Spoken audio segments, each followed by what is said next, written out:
في عام 1299 ميلادية تأسست الإمبراطورية العثمانية على يد عثمان بن أرطغرل لتصبح واحدة من أعظم القوى في التاريخ الإسلامي. على مدار أكثر من 6 قرون حكمت هذه الإمبراطورية أجزاء شاسعة من العالم الإسلامي، من البلقان في أوروبا إلى الشرق الأوسط وشمال إفريقيا.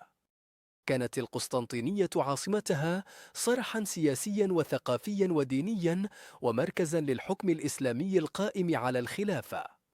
لكن كما يقال، لا تدوم الأوقات الزاهرة للأبد، ومع بداية القرن ال19 بدأت علامات ضعف الخلافة العثمانية تتضح. مشاكل داخلية وأخرى خارجية تضافرت لتضع الإمبراطورية في دائرة الخطر: التحديات الاقتصادية، الفساد الإداري، المستعمرات الطامعة، والنزاعات الأيديولوجية ساهمت جميعها في هذا السقوط الطويل والبطيء. في الوقت نفسه كانت القوى العظمى الأوروبية البريطانية والفرنسية على وجه الخصوص ترى في ضعف الإمبراطورية العثمانية فرصة لتوسيع نفوذها.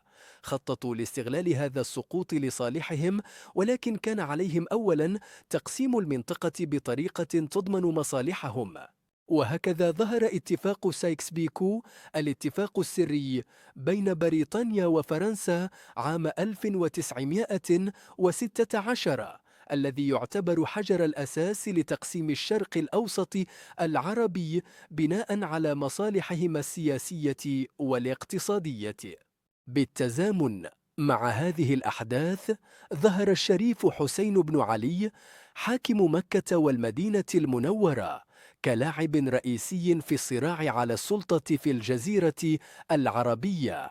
بريطانيا وعدته بمكافآت سياسية واعتراف بحكمه إذا قاد ثورة ضد العثمانيين. هذا الوعد تجسد في المراسلات الشهيرة بين الشريف حسين وسير هنري مكمهون، المندوب البريطاني في القاهرة. الثورة العربية الكبرى بقيادة الشريف حسين بدأت بالفعل عام 1916. اتخذت الثورة غطاء لتحرير العرب من السيطرة العثمانية، لكنها في الحقيقة كانت جزءاً من مخطط أوسع لخدمة مصالح بريطانيا. بعد انهيار الإمبراطورية العثمانية في نهاية الحرب العالمية الأولى، وجد الشريف حسين نفسه مستبعداً تدريجياً، وبدلاً من أن يصبح ملكاً على العرب كما وعد، تم تقسيم المناطق العربية. ففلسطين على سبيل المثال وضعت تحت الانتداب البريطاني، وبدأ التخطيط لإنشاء وطن قومي لليهود فيها بموجب وعد بلفور عام 1917.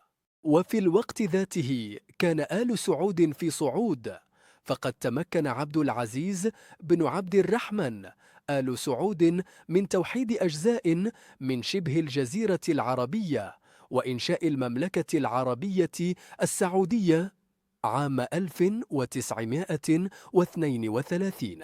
هذا الصعود لم يكن مجرد انتصار محلي، بل كانت بريطانيا تدعم آل سعود لضمان استقرار المنطقة التي تحوي أكبر احتياطي من النفط في العالم.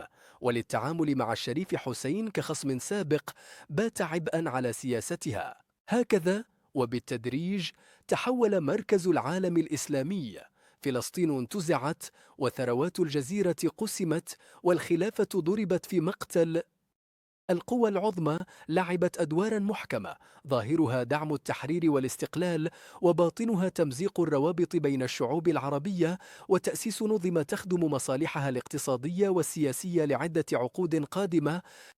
في هذه القصة المليئة بالمكائد والخيانات يتضح أن سقوط العثمانيين لم يكن مجرد نهاية لإمبراطورية، بل كان بداية لفصل مأساوي في تاريخ العرب والمسلمين، فصل شكلت فيه القوى الغربية مصير المنطقة، ولا يزال تأثيره مستمرا حتى يومنا هذا.